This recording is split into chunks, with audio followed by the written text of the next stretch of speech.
ओम नमः शिवाय। नमस्कार दोस्तों, आपका हमारे YouTube चैनल धार्मिक कथाएं और कहानियां में स्वागत है। आज मैं आपको भोलेनाथ की महिमा का वर्णन करूंगी। अगर आपको यह कहानी अच्छी लगी तो आप वीडियो को लाइक, सब्सक्राइब और शेयर ज़रूर कीजिएगा। आइए सुनते हैं भोलेनाथ की महिमा। जब भगवान शंकर को पता चलता है कि रामा अवतार हो चुका है तो वह प्रभु श्री राम के बाल रूप के दर्शन करने के लिए काकभूषुंडी जी के साथ मनुष्य का रूप बना के अयोध्या आते हैं। जिस समय भगवान राम का जन्म हुआ तो चारों ओर उत्साह मनाया जा रहा था। भगवान शिव भी भगवान राम के बाल रूप का दर्शन करने गए थे। वहीं कथा पार्वती माँ को सुना रहे थे। भगवान शिव कहते हैं, पार्वती, जिस समय भगवान का अवतरण हुआ था उस समय मुझसे रहा नहीं गया। मैं अपने मन को रोक नहीं पाया और तुरंत अवधपुरी पहुँच गया। मेरी चोरी ये थी कि मैंने तुमको नहीं बताया। भगवान ये कहना चाह रहे थे कि जब भगवान का बुलावा आए तो किसी का इंतजार मत करना, और एक मानव रूप धारण कर लिया। पार्वती बोली कि आप महादेव हो और मानव बनकर क्यों गए? भगवान शिव बोलते हैं कि जब महादेव के देव भी मानव बनकर आ सकते हैं तो मैं मानव ना बनूं, ये कैसे हो सकता है? जैसे ही अयोध्या में पहुंचा, वहां बहुत भीड़ लगी हुई है। भोलेनाथ बहुत प्रयास कर रहे हैं राम जी के दर्शन करने का, लेकिन नहीं जा पा रहे हैं। शिव ने थोड़ी ताकत लगाई और थोड़ा धक्का दिया। जैसे ही शिव ने धक्का दिया तो अंदर से ऐसा धक्का आया कि भोलेनाथ दूर जाकर मंदिर के एक शिवलिंग के पास टकराकर गिर गए। भोलेनाथ बोले कि ये लो, हो गया दर्शन। राम के तो हुए नहीं पर मेरे खुद के हो गए। भोलेनाथ ने सोचा कि ऐसी भीड़ में दर्शन कैसे हो। तब भोलेनाथ को याद आई, मेरा एक चेला है, वो दिखाई नहीं दे रहा है, यही कहीं ही होगा। वो चेला है काकभूषुंडी जी। महाराज सोच रहे हैं कि भगवान का दर्शन करने जरूर आए होंगे। जैसे ही भोलेनाथ ने उन्हें याद किया तो काकभूषुंडी जी तुरंत आ गए, क्योंकि वे कौवे के रूप में हैं। भोलेनाथ को कहते हैं, महादेव कैसे बुलाया है, जल्दी बताइए। भोलेनाथ बोले कि जल्दी बताऊं, पर क्यों, कहाँ जाना है?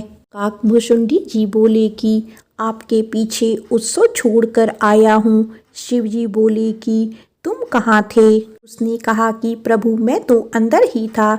दशरथ जी खूब आनंद लुटा रहे हैं, बड़ा आनंद हो रहा है। भगवान शिव बोले कि बढ़िया है, मानव को तो भीड़ के कारण रोक सकते हैं, पर कौवे को कौन रोक सकेगा? वह चेला आनंद ले रहा है और गुरु यहाँ बैठा है। भोले बाबा कहते हैं कि चेला जी कोई युक्ति बताइए, हमें भी दर्शन करवाइए। काकभूषुंडी जी ने कहा कि महाराज चलो कोई युक्ति बनाते हैं।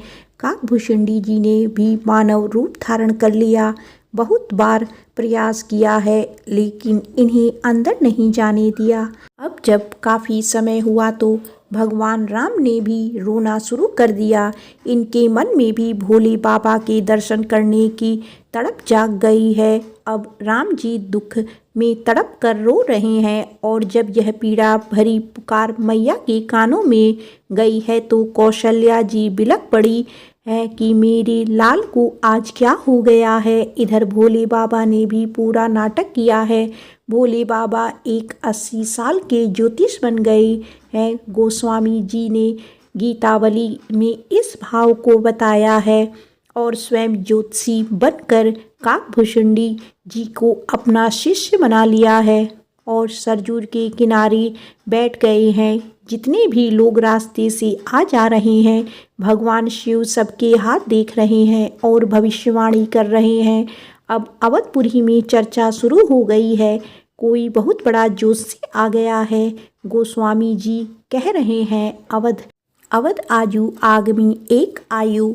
जब भगवान राम ने रोना शुरू किया तो माँ बहुत परेशान हुई। गुरु वशिष्ठ जी को खबर की गई, लेकिन वशिष्ठ जी व्यस्त हैं। इतने में एक नौकर आकर बोला कि मैया, मुझे खबर मिली है कि एक बहुत बड़ा ज्योतिषी अवधपुरी में आया है। आपकी आज्ञा हो तो उसे बुला लाऊं। माँ तो परेशान थी। मैया ने कहा कि जाओ और जल्दी से बुला कर लाओ, बस मेरे लाल का रोना बंद हो जाए। दौड़ी दौड़ी सेवक गए हैं। भोले बाबा सरजू नदी के किनारे बैठे हुए हैं। नौकरों ने कहा कि आप ही वो ज्योतिषी हैं जिसकी चर्चा हर जगह फैली हुई है। भोले बाबा बोली, तुम लोग कहाँ से आए हो? वो बोले कि हम राजभवन से आए हैं। सुनते ही भोलेनाथ का रोम रोम पुलकित हो गया है। समझ गए कि मेरे राम ने ही इन्हें भिजवाया है। भगवान शिव बोले कि क्या करना है बोलो।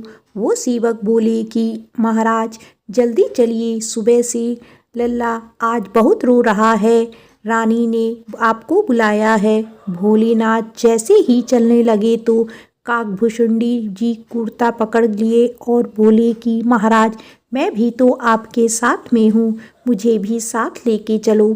भोलेनाथ बोले कि तुमने दर्शन तो कर लिए हैं, तुम जाकर क्या करोगे? भूषुंडी जी कहते हैं कि मैंने दर्शन तो किया है पर स्पर्श नहीं किया है प्रभु का। यदि आप स्पर्श करवा देंगे तो ठीक है, नहीं तो अभी पोल खोलता हूँ आपकी। भोलेनाथ बोले कि ठीक है, आपको भी दर्शन करवा देते हैं, पर आप पोल मत खोलना। जब राजभवन पर पहुंचते हैं तो पहरेदारों ने रोक लिया है। हाँ भैया, कौन हो और कहाँ से जा रहे हो?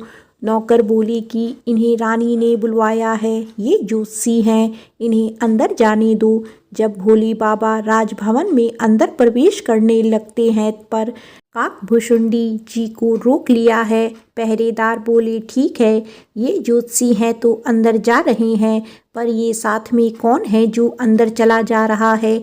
इनके अंदर जाने का क्या काम है? दशरथ जी का आदेश है कि किसी अनजान को अंदर नहीं आने देना है। भोले बाबा मुस्कुराकर अंदर जाने लगे हैं। तभी काकभूषुंडी जी बोले कि प्रभु साथ लेके जाओ, नहीं तो पोल खोलता हूँ अभी। भोले बाबा बोले ठीक है, मैं कुछ करता हूँ। भोले बाबा कहते हैं कि भैया बात ऐसी है, मैं 80 साल का बूढ़ा हो गया हूँ, ज्योतिषी तो करता हूँ पर आँखों से कम दिखाई देता है। ये मेरा चेला है, इसके बिना मेरा काम नहीं चलेगा। मैया बोली कि महाराज अब जो आपको अपना झाड़ फूँक करना है कीजिए। भोलेनाथ बोले कि मैया इतनी दूर से कुछ नहीं होगा, ना तो तू मुंह दिखा रही है, ना तू स्पर्श करा रही है। बिना मुंह देखे और बिना स्पर्श करे मैं कुछ नहीं कर सकता हूँ। मुझे एक एक अंग देखना पड़ेगा कि जड़ कहाँ लगी है, नाक को लगी है या आँख को लगी है। मैया बोली कि दूर से कुछ नहीं होगा। भोलेनाथ बोले मैया दूर से कुछ भी नहीं होगा।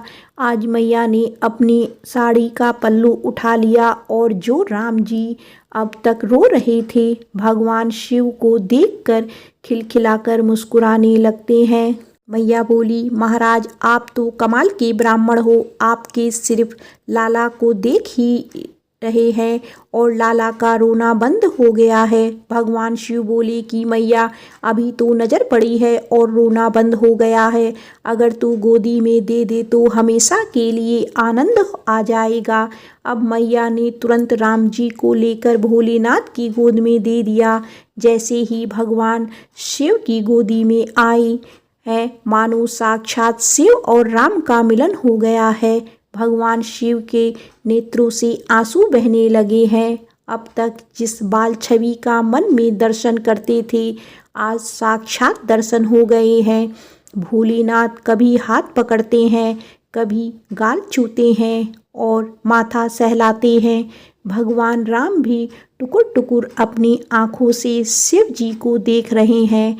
जब थोड़ी देर हो गई तो काकभूषुंडी जी ने पीछे से कुर्ता पकड़ा और कहते हैं कि हमारा हिस्सा भी तो दीजिए, आपने आनंद ले लिया है तो मुझ पर भी कृपा करो।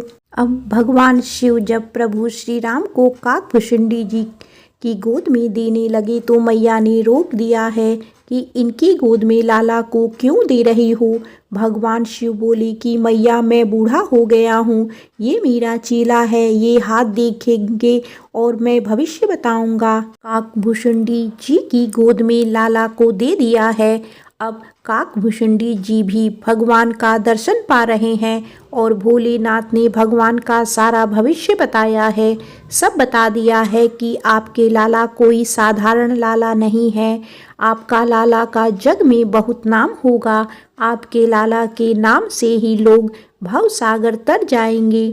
मैया बोली कि ये सब तो ठीक है, पर ये बताओ कि लाला की शादी कब होगी। भोलेनाथ बोली कि इतना बता सकते हैं, आगे चलकर आप थोड़ा ध्यान रखना।